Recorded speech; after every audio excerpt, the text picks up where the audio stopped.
Your mind is under attack every single day, not by armies, but by distractions, insults, and negativity. Most people's mental peace is so fragile that a single rude comment can ruin their entire morning. But your mind doesn't have to be this vulnerable.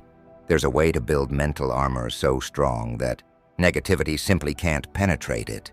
This isn't about hiding from the world. It's about moving through it, untouched by the chaos. Today I'll give you 3 mental shields used by ancient philosophers to remain calm in the middle of storms.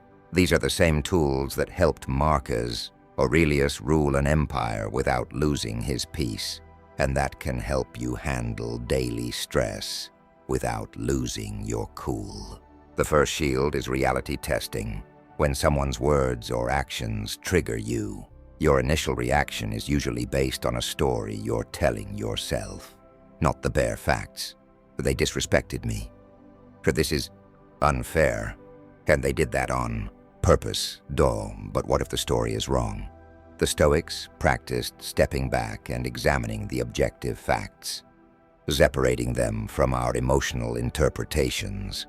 Let's break down a common example. Someone cuts you off in traffic. The fact is, a car changed lanes abruptly in front of you. The story you tell yourself is, "That jerk did that to me on purpose. He has no respect." See the difference? One is an observable event. The other is a narrative filled with assumptions about intent and character.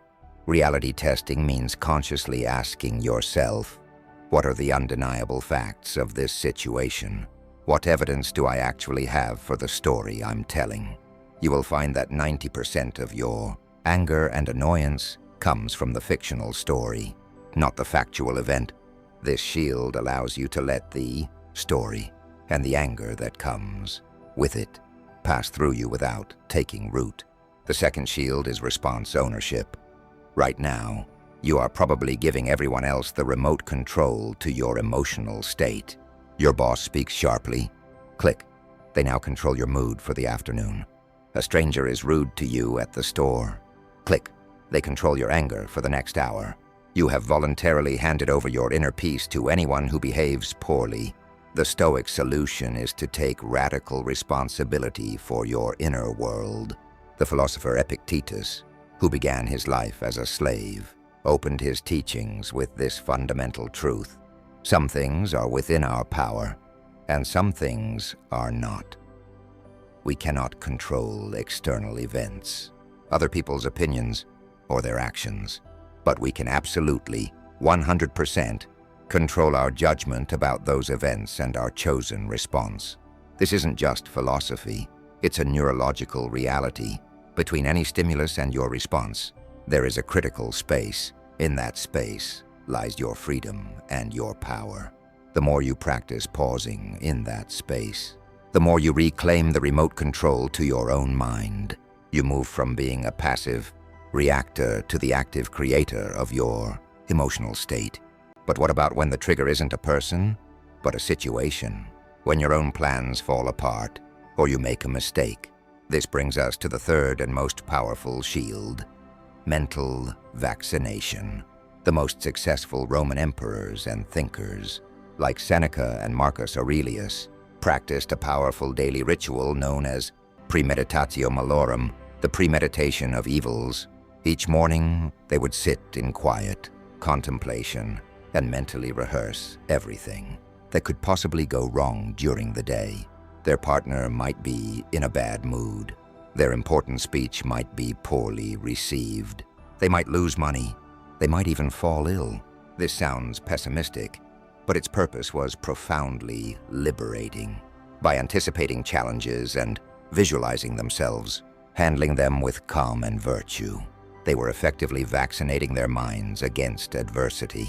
When a difficulty then arose in reality, it wasn't a shocking, unexpected ambush that triggered panic and anger. It was an expected visitor. They could greet it with a calm, "Ah, there you are. I have been expecting you. I already know how I will face you." This practice robs adversity of its greatest weapon, the element of surprise.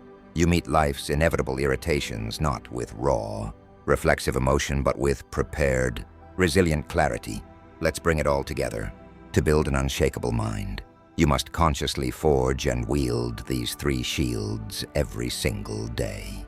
First, deploy reality testing.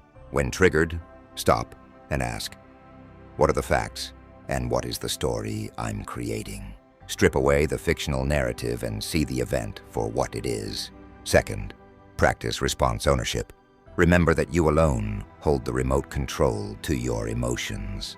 Guard it fiercely. In the space between what happens and how you respond, choose power over panic. And third, inoculate your mind each morning with mental vaccination. Spend 5 minutes visualizing potential challenges and seeing yourself navigating them with calm strength.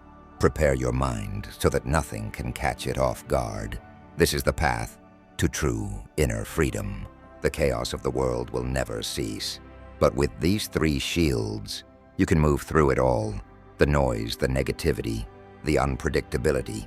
With a quiet mind and a steady heart, your peace is your most valuable possession. It's time to start building the armor to protect it.